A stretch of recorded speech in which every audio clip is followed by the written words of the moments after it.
I want to talk about this memorializing conversations that we're just talking about with Rachel. It's not just lawyers. It's not just FBI agents. When I started working in government in the office of Senator Daniel Patrick Moynihan, I first heard the term MEMCON. It was after a meeting with the president. Senator Moynihan and I had a meeting with the president, and on our way back to the office, he told me he was going to write a MEMCON. It was something he learned to do in his first job in Washington, working in the Kennedy administration. MEMCON was simply shorthand for Memorandum of a Conversation. Whenever Senator Moynihan had a truly important conversation, as soon as possible after that conversation, he would type it up on his Smith Corona typewriter right there beside his desk. And he would quote as much of the dialogue as precisely as he could remember it, and he would fill in every detail he could that he thought was relevant to the shape of that conversation. And I started doing the same thing after meetings in the Oval Office, meetings in the cabinet room, sometimes after important meetings with the Speaker of the House, the Senate Majority Leader. If you have worked in Washington near anyone in high office, you are aware at least of the concept of MEMCON. Donald Trump has never heard of it. He's never heard of the practice of making a memo of a conversation. Lawyers do it all the time, prosecutors do, FBI agents do. And Donald Trump and many other people are just discovering today that Jim Comey does it. A source close to Jim Comey told me tonight that when he was a federal prosecutor, Jim Comey specifically instructed all assistant U.S. attorneys to write memos of any kind of material conversation, any conversation that was material to the case with anyone. Anything like that should be written up in memo form. If an FBI agent was present, then the prosecutor would not have to write that himself, because the FBI agent would write what they call a 301, an FBI memo of the conversation.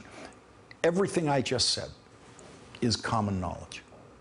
Everyone knows it. That is to say, everyone working around prosecutions, around investigations knows it. Everyone working in government knows it.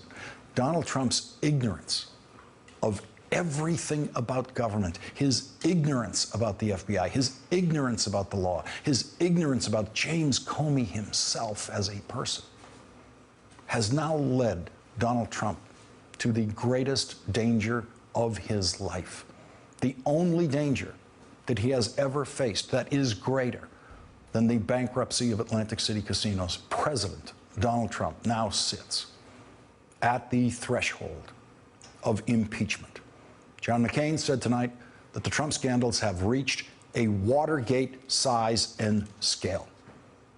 Watergate got President Nixon impeached. On the verge of impeachment, he resigned the presidency.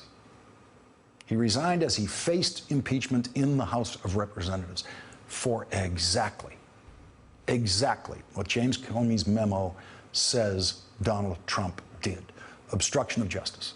The Nixon tapes of the Oval Office captured the moment when the president agreed to the idea of using the CIA to tell Patrick Gray, the director of the FBI, to stop an investigation of the Watergate scandal. Here is some of that tape. You'll hear the voice of White House Chief of Staff Bob Haldeman presenting the problem to the president.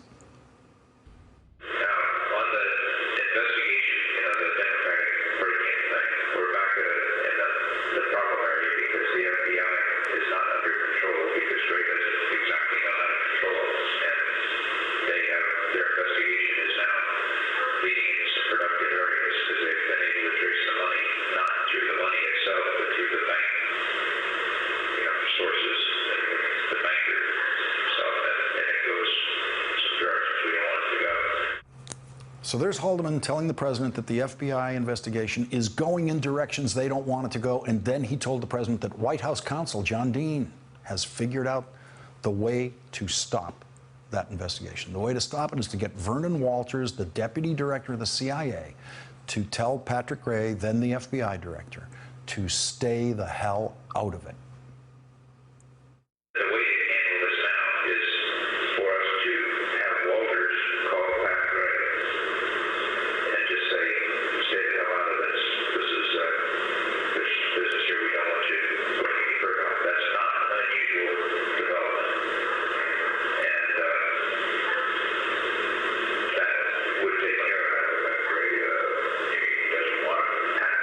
He doesn't